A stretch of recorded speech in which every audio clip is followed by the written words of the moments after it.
എല്ലാവർക്കും നമസ്കാരം. പുതിയൊരു വീഡിയോയിലേക്ക് ഏവർക്കും സ്വാഗതം. ഇന്നത്തെ വീഡിയോയിൽ ലണ്ടൻ നോവലിസ്റ്റും ജേർണലിസ്റ്റുമായ ഡാനിയൽ ഡീഫോ എഴുതിയ റോബിൻസൺ ക്രൂസോ എന്ന പുസ്തകമാണ് നമ്മൾ കാണുവാൻ പോകുന്നത്. അപ്പോൾ നമുക്ക് ആദ്യത്തെ കഥയിലേക്ക് കടക്കാം. യോർക്ക് നഗരത്തിലെ ഒരു ഉന്നത കുടുംബത്തിൽ 1632 എൻ്റെ ജനനം. ബ്രഹ്മീൻകാരനായ ഒരു വിദേശിയാണ് അച്ഛൻ. ഹള്ളിലാണ് ആദ്യം താമസമാക്കിയത്. വ്യാപാരത്തിലൂടെ അദ്ദേഹം ധാരാളം ധനം സമ്പാദിച്ചിരുന്നു, നല്ലൊരു എസ്റ്റേറ്റും. പിന്നീട് വ്യാപാരമെല്ലാം ഉപേക്ഷിച്ച് യോർക്കിൽ സ്ഥിരതാമസമാക്കി. ആ രാജ്യത്തെ പ്രശസ്തമായ റോബിൻസൺ കുടുംബത്തിൽ നിന്നാണ് അമ്മയെ അച്ഛൻ വിവാഹം കഴിച്ചത്. അവരിൽ നിന്ന് എനിക്ക് റോബിൻസൺ ക്രൂസ്നർ എന്ന പേര് ലഭിച്ചു. ഇംഗ്ലണ്ടിലെ രീതി അനുസരിച്ച് ഞങ്ങളുടെ പേര് ലോപിപ്പിച്ച് ക്രൂസോ എന്നായി. ഇപ്പോൾ ഞങ്ങൾ സ്വയം വിളിക്കുന്നതും എഴുതുന്നതും ക്രൂസോ എന്നാണ്. സുഹൃത്തുക്കൾ എന്നെ വിളിക്കുന്നതും അപ്രകാരം തന്നെ. കുടുംബത്തിലെ മൂന്നാമത്തെ മകനായ ഞാൻ ഒരു ജോലിയിലും പ്രാവീണ്യം നേടിയിരുന്നില്ല. അതുകൊണ്ട് പലതരത്തിലുള്ള വിചിത്ര ചിന്തകളും എൻ്റെ തലയ്ക്കുള്ളിൽ കടന്നുകൂടി. ചിന്തകൾ കാട് കയറി എന്ന് തന്നെ പറയാം. ഒരു നാവികനാകണമെന്ന ആഗ്രഹം എൻ്റെ മനസ്സിൽ വേരൂന്നി. മറ്റൊരു ജോലിയിലും എനിക്ക് സംതൃപ്തി നേടാനാവില്ല. അച്ഛൻ്റെ ആഗ്രഹത്തിനോ കൽപ്പനയ്ക്കോ എതിരായിരുന്നു എൻ്റെ ഈ മനോഗതി. അമ്മയുടെയും സുഹൃത്തുക്കളുടെയും അഭ്യർത്ഥനകൾക്കും നിബന്ധനകൾക്കും കടക്കവിരുദ്ധവും. പിന്നീട് പതിച്ച നരകജീവിതത്തിലേക്ക് എന്നെ നയിച്ചത് പ്രകൃതിയുടെ സ്വാഭാവിക പ്രവണതയാകാം. ബുദ്ധിമാനായ അച്ഛൻ എൻ്റെ പദ്ധതി മുൻകൂട്ടി കണ്ടുകൊണ്ട് അതിൻ്റെതായ ഗൗരവത്തിൽ നല്ല നിർദ്ദേശങ്ങൾ എനിക്ക് നൽകി. ഒരു സുപ്രഭാതത്തിൽ അദ്ദേഹം എന്നെ മുറിയിലേക്ക് വിളിപ്പിച്ച് സൗഹൃദത്തിൽ ഈ വിഷയത്തെക്കുറിച്ച് ഒരു ചർച്ച നടത്തി. അച്ഛൻ്റെ വീടും സ്വന്തം നാടും വിട്ടുപോകുന്നതിൻ്റെ പിന്നിൽ വെറുതെ അലഞ്ഞുതിരിയാനുള്ള താല്പര്യമല്ലാതെ മറ്റെന്ത് കാരണമാണുള്ളതെന്ന് അദ്ദേഹം ആരാഞ്ഞു. പ്രയത്നശീലം കൊണ്ട് എനിക്ക് എന്തു വേണമെങ്കിലും സമ്പാദിക്കാനാവും. നല്ലൊരു ഭാവി പടുത്തുയർത്താനാകും. യാതൊന്നുമില്ലാത്തവരും നിരാശരും നിർധനരും അമിത സമ്പാദ്യം ആഗ്രഹിക്കുന്നവരുമായ വ്യക്തികളാണ് സാഹസിക യാത്രകൾക്ക് വിദേശത്തു പോകുന്നത് എന്ന് അദ്ദേഹം എന്നോട് പറഞ്ഞു. അവർ ഒന്നുകിൽ എന്നേക്കാൾ വളരെ താഴെയാണ്, അല്ലെങ്കിൽ വളരെ മീതെയാണ്. ഞാനൊരു മധ്യവർത്തിയാണ്. നീണ്ട ലോകപരിചയം വെച്ച് നോക്കുമ്പോൾ ഏറ്റവും നല്ല നിലയും മധ്യവർത്തിയുടേതാണെന്ന് അച്ഛൻ ഓർമ്മിപ്പിച്ചു. അതിനെക്കുറിച്ച് വിശകലനം ചെയ്തു നോക്കിയാൽ ജീവിതത്തിലെ ദുരിതങ്ങൾ പങ്കിടുന്നവർ മനുഷ്യവർഗത്തിലെ ഉന്നതരും താഴേക്കിടയിലുമുള്ളവരാണെന്ന് തനിക്ക് കാണാനാകുമെന്നും അച്ഛൻ സമർത്ഥിച്ചു. ആ ഇരുവർഗങ്ങളെപ്പോലെ ഇടത്തരക്കാർ ഭാഗ്യത്തിന്റെ ഉച്ചനീചത്വങ്ങൾക്ക് വിധേയരാകുന്നില്ല എന്നതിനാൽ അവർക്ക് ഏറ്റവും കുറവ് അപകടങ്ങളെ അനുഭവിക്കേണ്ടി വരാറുള്ളൂ. അതിനുശേഷം ഏറ്റവും സ്നേഹത്തോടെയും ആത്മാർത്ഥതയോടെയും ദുരിതങ്ങളിൽ സ്വയം ചെന്ന് ചാടരുതെന്ന് അച്ഛൻ എന്നെ ഉപദേശിച്ചു. എനിക്ക് ഉപജീവനമാർഗം തേടി പോകേണ്ട യാതൊരു ആവശ്യവുമില്ല. അത് അദ്ദേഹം സമ്പാദിച്ചു വെച്ചിട്ടുണ്ട്. എന്നെ ഒരു നല്ല നിലയിലെത്തിക്കാൻ അദ്ദേഹത്തിന് കഴിയും. ഇനിയും ഞാൻ ഈ ജീവിതത്തിൽ സന്തുഷ്ടനല്ലെങ്കിൽ അതെന്റെ വിധിയാണ്. അദ്ദേഹത്തിന് അതിൽ ഒന്നും പറയാനില്ല. അങ്ങനെ എനിക്കിഷ്ടമല്ലെന്നറിഞ്ഞിട്ടും അച്ഛൻ സ്വന്തം ചുമതല നിർവഹിച്ചു. ചുരുക്കത്തിൽ അദ്ദേഹം നിർദ്ദേശിച്ചതുപോലെ വീട്ടിൽ നിന്നാൽ എനിക്ക് വേണ്ടി എന്തും അച്ഛൻ ചെയ്തു തരും. പുറമേ പോകാൻ ഒരു വിധത്തിലും അദ്ദേഹം പ്രോത്സാഹിപ്പിക്കില്ല. എന്റെ നിർഭാഗ്യത്തിന് വഴിയൊരുക്കില്ല. എന്നിട്ടും വിഡിത്തം നിറഞ്ഞ ഈ മാർഗം ഞാൻ സ്വീകരിച്ചാൽ അദ്ദേഹം എനിക്ക് വേണ്ടി പ്രാർത്ഥിച്ചുകൊണ്ടിരിക്കും. പക്ഷേ ദൈവം എന്നെ അനുഗ്രഹിക്കില്ല എന്ന് അദ്ദേഹം പറഞ്ഞു. അച്ഛൻ്റെ ആത്മാർത്ഥമായ സംസാരം എൻ്റെ ഹൃദയത്തെ സ്പർശിച്ചു. ഇനി വിദേശത്തേക്ക് പോകുന്നതിനെക്കുറിച്ച് ചിന്തിക്കുകയേ ഇല്ലെന്നും അച്ഛൻ്റെ ആഗ്രഹപ്രകാരം വീട്ടിൽ തന്നെ നിൽക്കുമെന്നും ഞാൻ തീരുമാനിച്ചു. എന്നാൽ കഷ്ടം, ഏതാനും ദിവസങ്ങൾക്കുള്ളിൽ തീരുമാനങ്ങളെല്ലാം തേഞ്ഞുമാഞ്ഞുപോയി. അച്ഛൻ്റെ അപേക്ഷകളും നിർദ്ദേശങ്ങളും കേൾക്കാതിരിക്കാനായി ഞാൻ അദ്ദേഹത്തിൽ നിന്നും ഒഴിഞ്ഞുമാറി നടന്നു.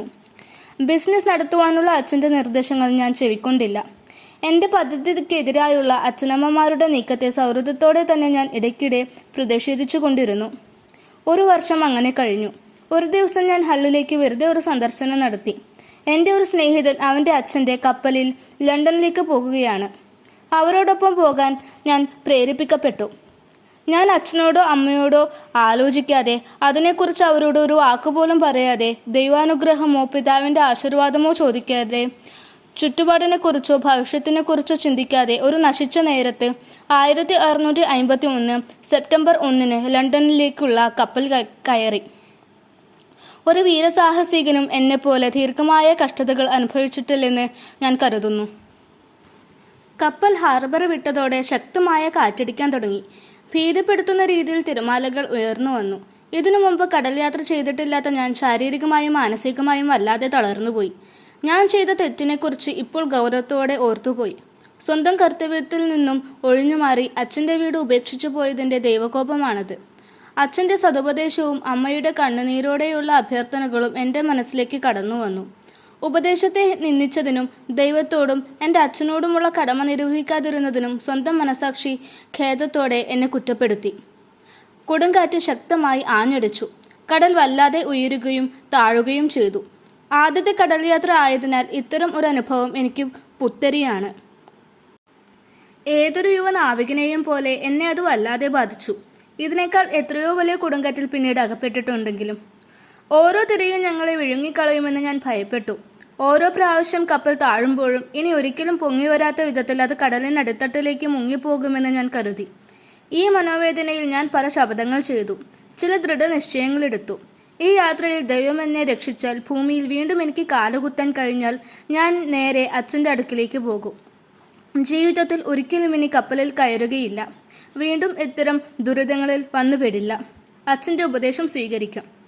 മധ്യവർത്തികളുടെ ജീവിതത്തെക്കുറിച്ചുള്ള അദ്ദേഹത്തിൻ്റെ നിരീക്ഷണം എത്ര ശരിയാണെന്ന് ഞാൻ കണ്ടു.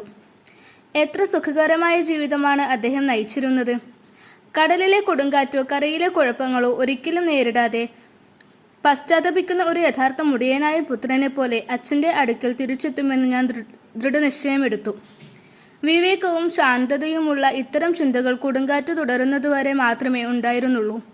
പിറ്റേന്ന് കാറ്റ് കുറഞ്ഞു. കടൽ ശാന്തമായി.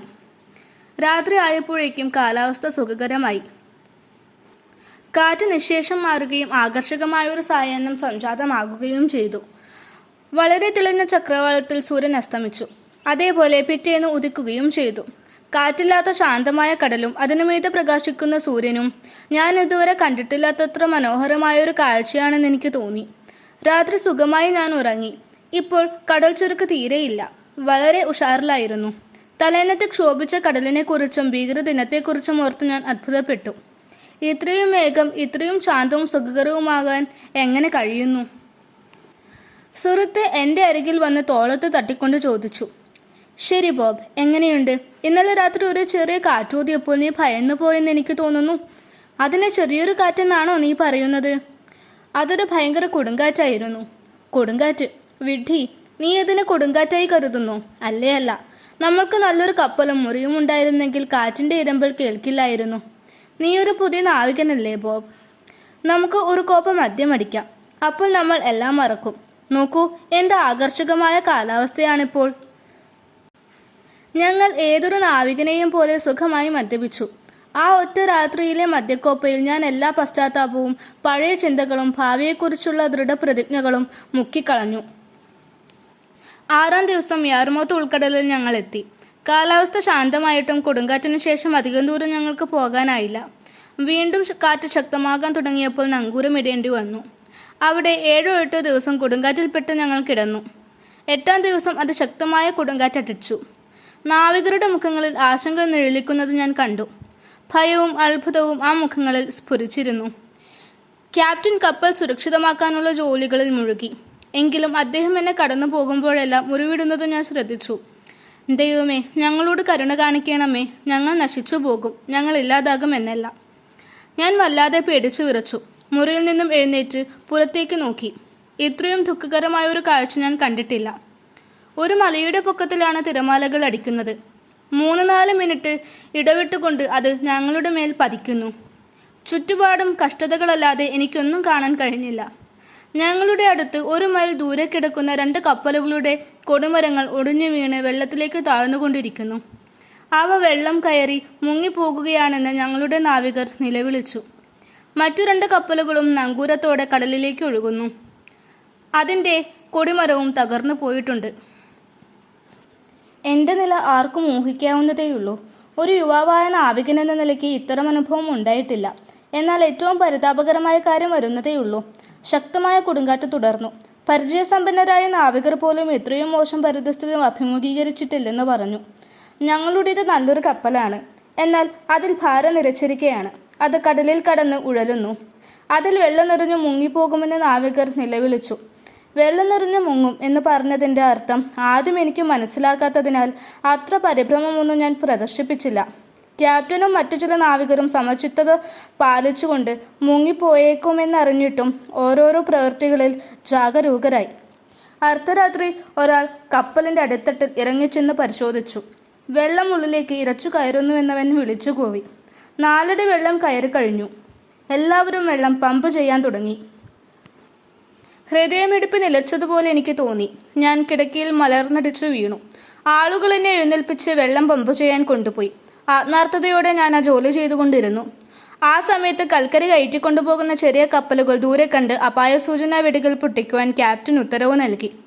അതിന്റെ അർത്ഥം മനസ്സിലാകാൻ ഞാൻ കപ്പൽ തകർന്നതാണെന്ന് കരുതി അത്ഭുതത്തോടെ തരിച്ചു നിന്നു.